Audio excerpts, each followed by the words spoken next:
Bonsoir à tous et bienvenue au Journal de l'Afrique. Voici les titres. Les voix critiquent une nouvelle fois dans le viseur de la justice tunisienne. Il s'agit cette fois d'une avocate dans le collimateur pour ses propos sur la situation des migrants. Nous avons pu d'ailleurs assister en direct à son arrestation. Nous aurons le témoignage de notre correspondante.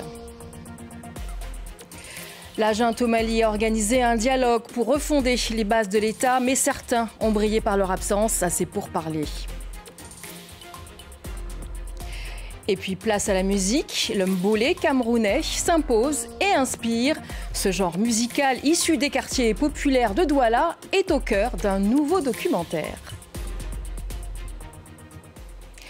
Je vous le disais en titre, en Tunisie, les voix critiques sont une nouvelle fois dans le viseur de la justice. Et cette fois, c'est celle d'une avocate après ses propos sur une chaîne de télé sur la situation des migrants originaires d'Afrique subsaharienne. Sonia Damani s'était réfugiée à la maison des avocats de Tunis. Notre équipe s'y est rendue et notre correspondante Marilyn Dumas était en direct lorsqu'il y a eu tout d'un coup une descente de police. Les images sont assez impressionnantes, regardez. Sonia Darmani est arrivée vendredi en courant ici à la maison des avocats. On lui reproche d'avoir participé à un plateau télévisé, donc le 7 mai, comme vous le disiez, sur le thème de la migration en Tunisie, à un détracteur qui affirmait que des bandes criminelles organisées planifiaient d'implanter... Pardon. Il y a la police qui arrive, en fait, je suis désolée, il y a une entrée en direct en fait, de la police, probablement pour arrêter Sonia Darmani.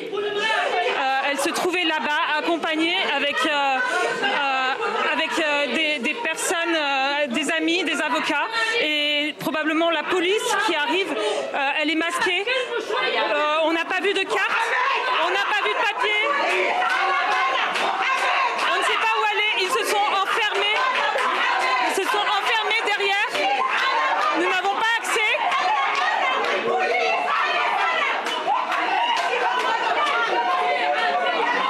Nous ne savons pas ce qu'ils lui font.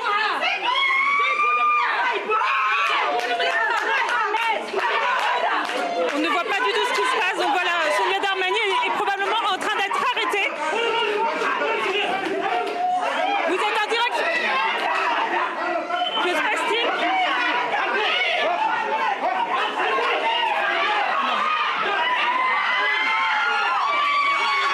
Ils sont en train d'emmener Sonia Darmani. Sonia Darmani a été embarquée par des personnes qui ne se sont pas identifiées. Ils sont masqués, nous n'avons pas vu de carte. Est-ce que c'est la police ?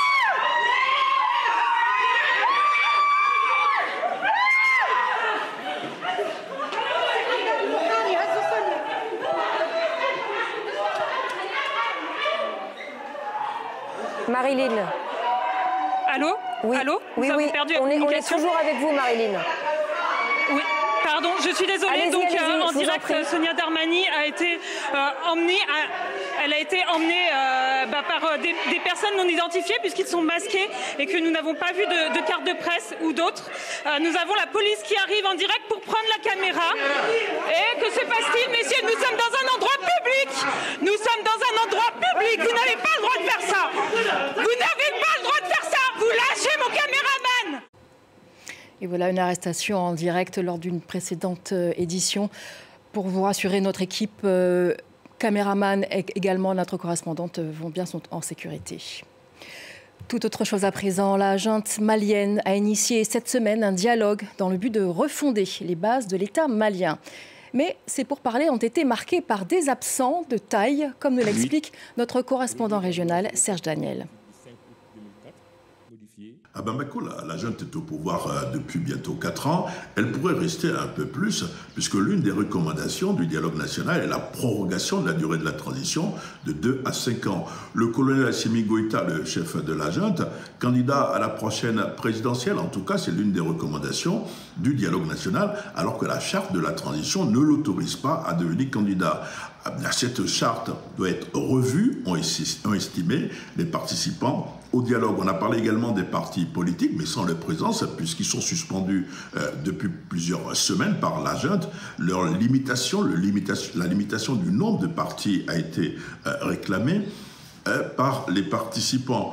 Mais sur le plan sécuritaire, il a été demandé la dissolution des milices sur le territoire national, de toutes les milices sur le territoire national, comme si on reconnaissait que les problèmes de sécurité demeuraient toujours. Des négociations avec les djihadistes ont été également recommandées par les participants, et là aussi pour dire que le tout sécuritaire ne fonctionne pas. Ils étaient des milliers au Bénin qui sont descendus dans les rues de Cotonou pour manifester contre la baisse de leur pouvoir d'achat et contre la violation des libertés syndicales. Les précédentes manifestations avaient été interdites par les autorités. Les précisions avec notre correspondante Emmanuelle Sodji. Depuis fin avril, des organisations syndicales ont tenté de marcher, mais sans succès. C'était le 27 avril, puis le 1er mai également. Elles souhaitaient protester contre la baisse du pouvoir d'achat des travailleurs béninois en raison de la flambée des prix. Alors, les manifestants avaient été dispersés par la police. Il y avait eu également des arrestations de militants et de syndicalistes. Vous savez que le 11 mai est symbolique. Ça nous rappelle un peu Bob Marley, ça nous rappelle le cri de cœur pour la liberté. Donc je crois que c'est heureux que ça soit venu finalement. Sur les marchés locaux, notamment à Cotonou, tout a augmenté. Le maïs, l'huile, le piment, le haricot ou le manioc. En gros, tous les produits de base, et ça peut atteindre jusqu'à 50% d'augmentation. Pour expliquer la flambée des produits, les autorités évoquent la fermeture jusqu'à aujourd'hui de la frontière avec le Niger. Vous le savez, la CEDEAO a levé le blocus à l'encontre du Niger. Le Bénin a rouvert sa frontière depuis février, mais pas le Niger jusqu'à présent. Les autorités du Bénin évoquent aussi la fin des subventions sur le carburant au Nigeria pour justifier l'inflation, parce que le Bénin s'approvisionnait sur ce marché. Il n'y a pas que ces raisons-là. Il y a également les mauvaises politiques arrêtées par le gouvernement béninois, parce que de toutes les façons, si nous pensons que notre malheur ne résulte que de la position des autres, c'est que nous nous trompons. Il y a des choses que nous pouvons apporter nous-mêmes en tant qu'intelligence pour le pays, et je crois que c'est ce qu'ils n'ont pas fait tout le temps, et notre marche vise à les obliger à venir à la table de négociation pour qu'on puisse leur dire ce que nous aussi nous pensons de la politique qu'ils font et qu'est-ce qu'on peut apporter pour que ça aille mieux. On ne peut pas faire le libéralisme excessif, il faut vraiment contrôler le prix des produits de première nécessité. Le président du Bénin, Patrice Talon, s'est exprimé en milieu de semaine sur la flambée des produits agricoles. Selon lui, c'est l'exportation informelle en grande quantité des produits vivriers comme le maïs, le mil ou le sorgho vers le Niger, notamment, qui serait la principale cause de l'inflation sur les marchés du Bénin. Du coup, le Bénin vient d'interdire l'exportation des produits vivriers hors du territoire national. Le pays a aussi renforcé sa vigilance sur le fleuve qui sépare le Bénin du Niger. En Guinée, un nouvel incendie s'est déclaré ce samedi dans l'un des plus grands camps militaires du pays. Il s'agit du camp Samori Touré, siège de l'état-major général des armées.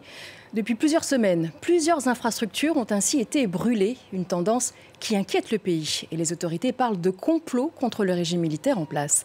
Les explications de Malik Diakité.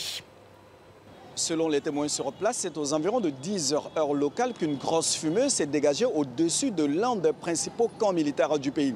Le camp Almami Samori Touré est situé en plein cœur du centre administratif de la capitale guinéenne et abrite le ministère de la Défense.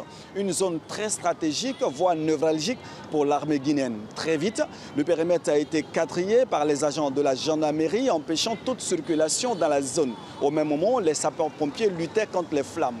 Depuis quelques semaines, les feux ravagent progressivement des infrastructures stratégiques du pays. Ministère, magasins de dépôt d'équipement de la société d'électricité ou encore au marché Madina, le poumon économique du pays. La situation est devenue tellement inquiétante que la présidence parle, je cite, d'actions de sabotage pour saper les efforts entrepris par la junte au pouvoir.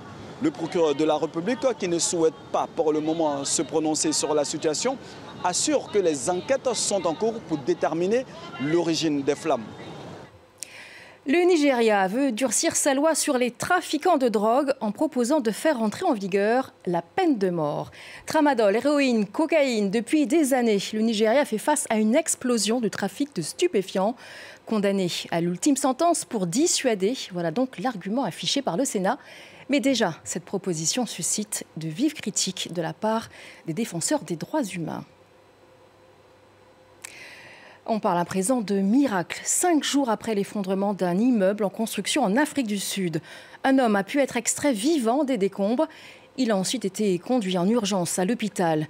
Au moins 13 personnes ont péri dans cet accident lundi à George, sur la côte sud-africaine, Au moment de la tragédie, une équipe de 81 personnes se trouvait sur le chantier et 39 personnes sont toujours portées disparues. Les causes de l'effondrement restent inconnues jusqu'à présent.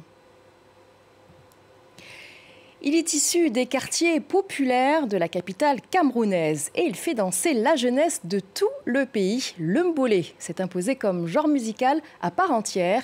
Son histoire fascinante a d'ailleurs inspiré le documentaire intitulé « Tout l'or du Quat ». Regardez ce reportage de Marcel Amoko, André Yakana et Pamela Gono. Dans ce quartier populaire de Yaoundé, Maître Cosmos, 23 ans, est percussionniste depuis l'âge de 9 ans. Autour de lui, des jeunes de tous âges tapent dans leurs mains. Un rythme appelé ici mbolé, plus qu'un genre musical, c'est un mot d'expression pour ces désœuvrés des quartiers pauvres. Inspiré des frustrations d'une jeunesse en manque de repères, exposée au chômage et à la drogue, le mbolé servait au départ d'animation dans des événements heureux ou malheureux. Aujourd'hui, il sort progressivement de son ghetto. Le mbolé permet que ceux qui ont à dire s'expriment en fait en chanson beaucoup plus. Beaucoup sont quittés des bandits à artistes. Actuellement, je me vois même au Zénith de Paris avec ma percussion. Donc, il faut viser loin. L'un des pionniers du mbolé au Cameroun se nomme Petit Malo avec son titre à succès Dans mon Quata, sorti en 2016.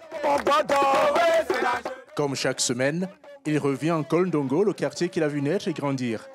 À chacune de ses visites, l'accueil est triomphal de la part des jeunes qui le considèrent comme un modèle. À 34 ans, celui qui rêvait d'une carrière de footballeur est fier du chemin parcouru. Quand je suis nominé au Canal d'Or en 2017, on me demande mais tu fais quel genre de rythme musical? Je leur ai expliqué que non, moi je fais du mbolé et vous entendrez parler. Voilà. Et aujourd'hui, ils m'ont donné raison avec la venue des jeunes talents. Des ghettos de Kolndongo au petit écran, le film Tout l'or du Quat du réalisateur Eric Akam, lui-même artiste, retrace le parcours du mbolé. Il vient d'être projeté en avant-première à l'Institut français de Douala. Un documentaire à valeur d'archives selon son auteur. Le mbolé, c'est le signal le plus juste que cette génération peut proposer. C'est une génération qui se raconte avec ses propres mots, sans forcément chercher à plaire. La seconde projection du documentaire Tout l'or du Quat aura lieu au début du mois de juin à l'Institut français de Yaoundé. Et voilà de la musique porteuse d'espoir pour terminer cette édition du Journal de l'Afrique. Merci de l'avoir suivi. Restez sur France 24 pour votre information en continu.